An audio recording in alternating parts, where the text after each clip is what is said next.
রাস টক্সিকোডেন্ড্রন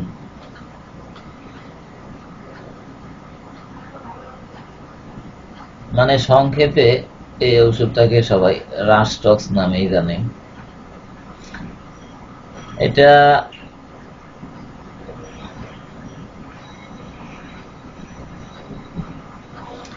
একটা পলিক্রেস্ট বা multi functional homeopathic ঔষধ। অনেক রোগে এটার ব্যবহার হয়।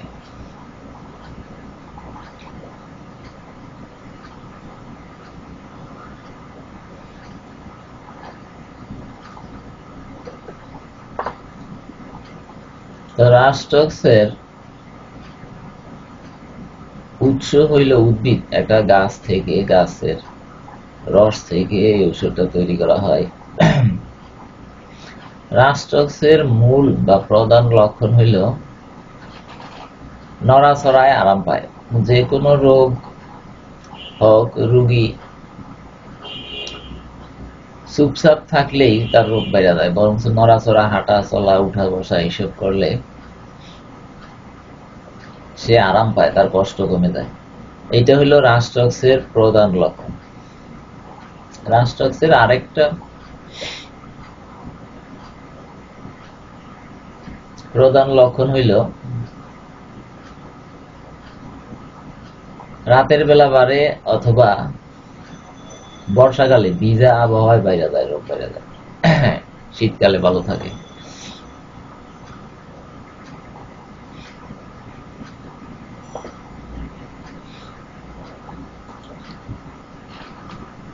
রাস্টক্সে এক্সট্রিম রেস্টলেসনেস মানে মাত্রাতিরিক্ত অস্থিরতা থাকে। কারণ অস্থির থাকলেই সে ভালো থাকে, বরং স্থির থাকলে তার রোগ বেড়ে যায়। অস্থিরতা, নড়াচড়া, হাঁটা চলা, উঠা বসা এগুলি করতে থাকে সে, মানে এগুলি ছাড়া সে এক মুহূর্ত থাকতে পারে না। কারণ চুপচাপ থাকলেই তার রোগ বেড়ে যায়। সে তার প্রতিনিয়ত জায়গা বদল করে, একবার বসে, দাঁড়ায়, শোয়।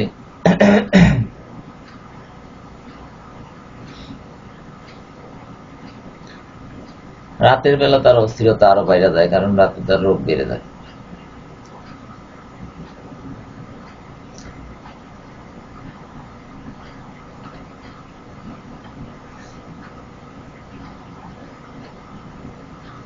We are led to think of this remedy where we find an irresistible desire to move. অর্থাৎ যেখানে রোগী নড়াচড়া ছাড়া থাকতেই পারে না, ওইসব ক্ষেত্রে রাস্টক্সের কথা প্রথমে চিন্তা করতে হবে।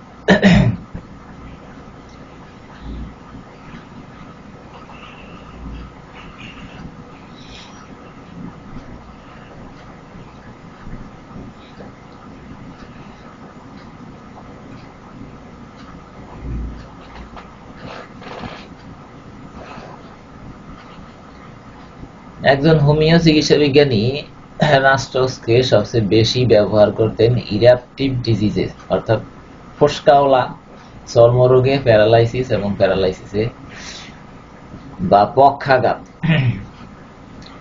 রিউমেটিজম, বাত এবং এমুরোসিস মানে হঠাৎ অন্ধ হয়ে যাওয়া।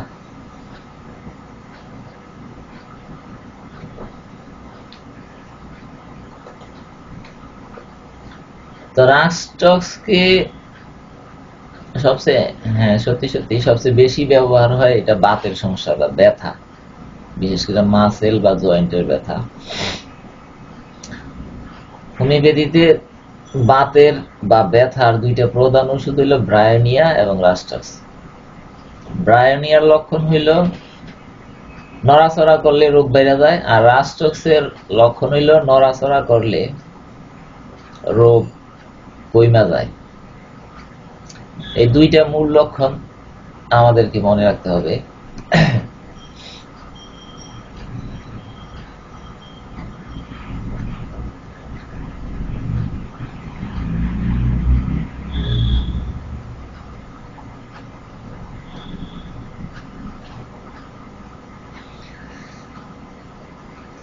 রাস্টক্স মানে গাছটা থেকে যে বিষাক্ত বাতাস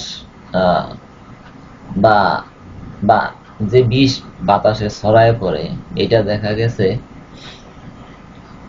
যে এই গাছের আশেপাশে কেউ গেলে তার চামড়ায় ফোস্কা পড়ে যায়, এবং এই গাছের চারপাশের বাতাসের যে বিষাক্ততা, এটা দেখা গেছে যে রাতের বেলা আরো বেশি বিষাক্ত হয়ে যায়। এই কারণে রাস্টক্সের অ্যাগ্রাভেশন বা রোগের বৃদ্ধি আমাদের মনে রাখতে হবে, এটা হইল রাতের বেলা। আর আরেকটা হইল ভিজা আবহাওয়া, বর্ষাকাল।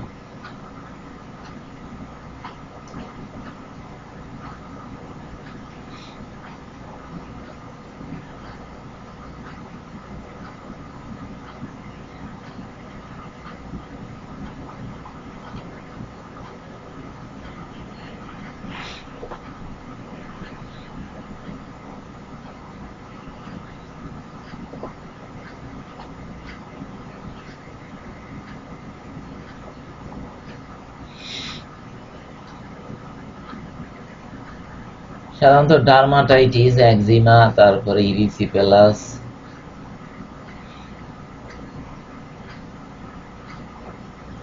তো এইসব রোগে রাস্টক্সের ব্যবহার সবচেয়ে বেশি হয়।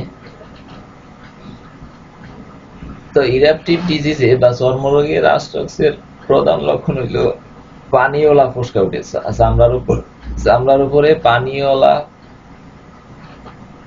ফোস্কা পড়ে এবং লাল রঙের, চামড়া লাল হয়ে যায়, লাল রং ধারণ করে। এটা আরেকটা প্রধান লক্ষণ। রাস্টক্সের আরেকটা উল্লেখযোগ্য লক্ষণ হইল brown coated tongue with triangular red tip, অর্থাৎ জিহ্বা বাদামি রঙের হয়ে যায়, কিন্তু জিহ্বার অগ্রভাগে লাল রঙের একটা ত্রিভুজের মতো হয়ে যায়।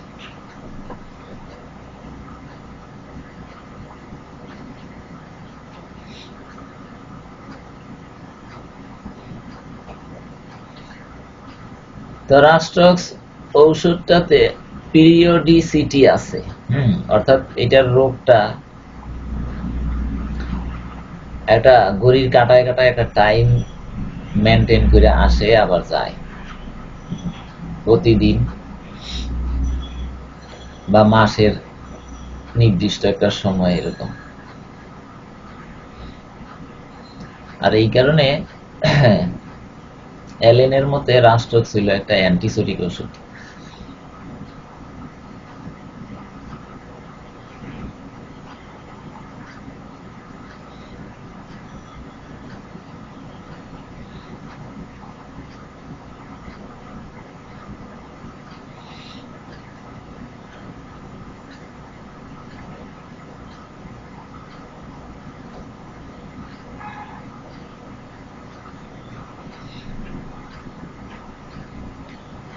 সাধারণত যাদের ঘাড় শক্ত হয়ে যায়, রিউমেটিক স্টিফনেস অফ নেক, এদের মাথার উপরের ভাগে এক ধরনের মাথা ব্যথা থাকে, এটা তো রাস্টক্স খুব ফল দিয়ে থাকে।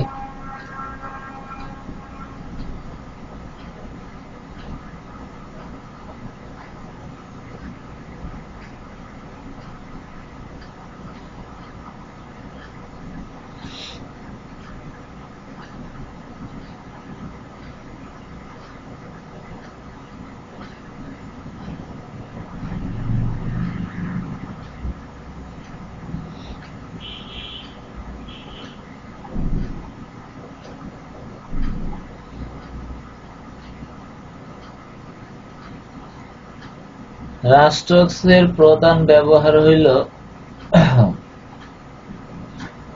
জয়েন্টে এবং পেশিতে। সাধারণত বাতের আক্রমণে বা ইনফ্লেমেশন থেকে জয়েন্টগুলি শক্ত হয়ে যায়, প্যারালাইসিসের মতো একটা দুর্বলতা আইসা যায়, সাথে থাকে সুই ফুটানোর মতো ব্যথা থাকে, টেন্ডনগুলি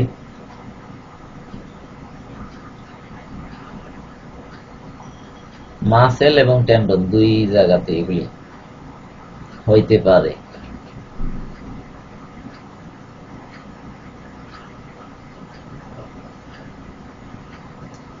এখানে আরেকটা কথা মনে রাখা দরকার, এটা হইল যে হিপ জয়েন্ট রিউমেটিজম বা কোমর ব্যথা নামে যে ব্যথা আছে আমাদের সমাজে, এটার সবচেয়ে ভালো ঔষধ হইল রাস্টক্স। তবে এই ক্ষেত্রে উচ্চ রোগীর সহ্য ক্ষমতা ভালো থাকলে উচ্চ শক্তিতে দেওয়া উচিত, এবং তাতে তার কোমর ব্যথা কয়েকদিনের জন্য একটু বেড়ে গেলেও কিন্তু পরবর্তীতে এটা মানে স্থায়ী ভাবে চলে যাবে।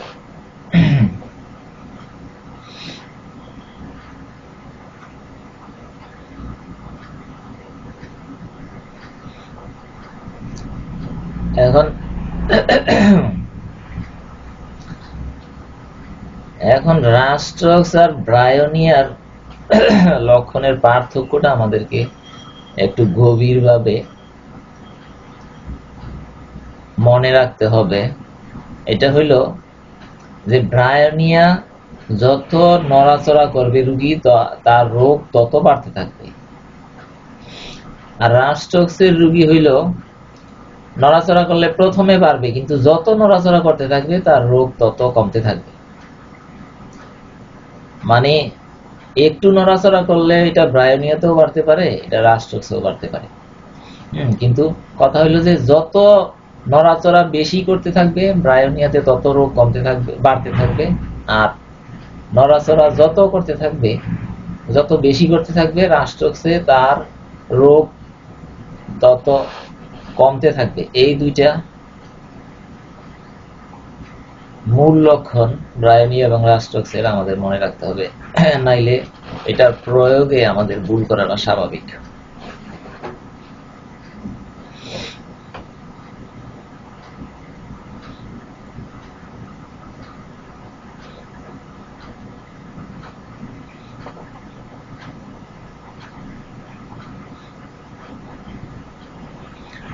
তো এই দুইটা ঔষধ এই ব্যথা বা বাতের সমস্যায় একটার পর আরেকটাই দেওয়া লাগতে পারে।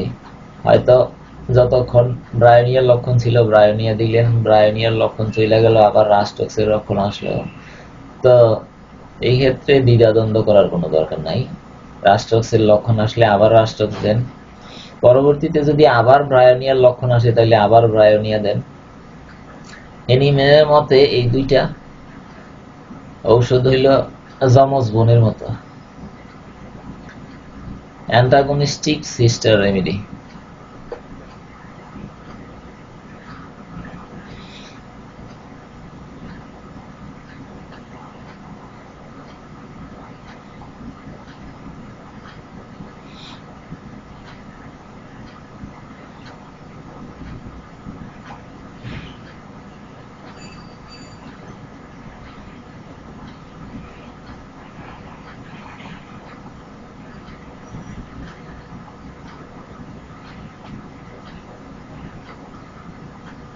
তো রাস্টক্স একটা রেস্টলেস রেমেডি, অর্থাৎ অস্থির জাতীয় ঔষধ।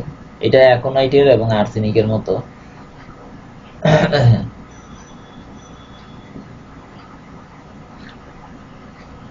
অস্থিরতা যুক্ত ঔষধ। কিন্তু অ্যাকোনাইট এবং আর্সেনিকে নড়াচড়া করলেও অস্থিরতার মধ্যেও রোগী কোনো আরাম পায় না। কিন্তু রাস্টক্সের মানে পার্থক্য হইল যে রাস্টক্সের রোগী যত নড়াচড়া করে সে সাময়িকভাবে আরাম পায়, তার রোগের বা ব্যথা এগুলি কমে যায় নড়াচড়া করলে।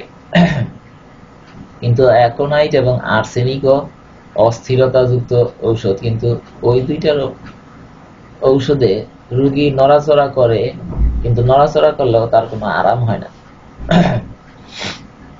এটা হলো পার্থক্য।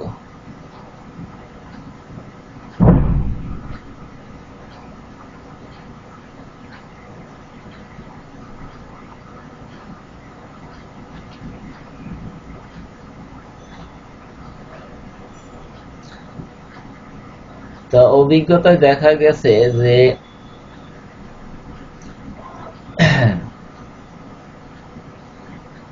যে ভারী কিছু উত্তোলন করার কারণে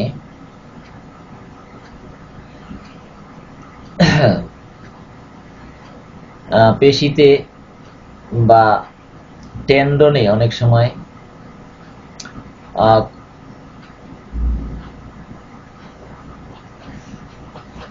টান পড়ে বা বলা যায় ইনজারি হয়, যেটাকে সাধারণ মানুষ বলে যে রগে টান লাগছে। হ্যাঁ, তো এই ধরনের সমস্যায় অভিজ্ঞতায় দেখা গেছে যে এই ধরনের সমস্যায় রাস্টক্স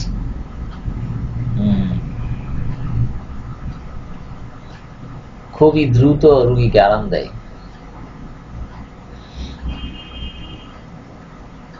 ওভারলিফটিং, ফ্যাটাল ইফেক্টস অফ ওভারলিফটিং বা এলোমেলো নড়াচড়া বা কোনো আঘাত পাওয়ার ফলে যে ব্যথা হয়, এটাতে রাস্টক্স খুব দ্রুত আরাম দেয়।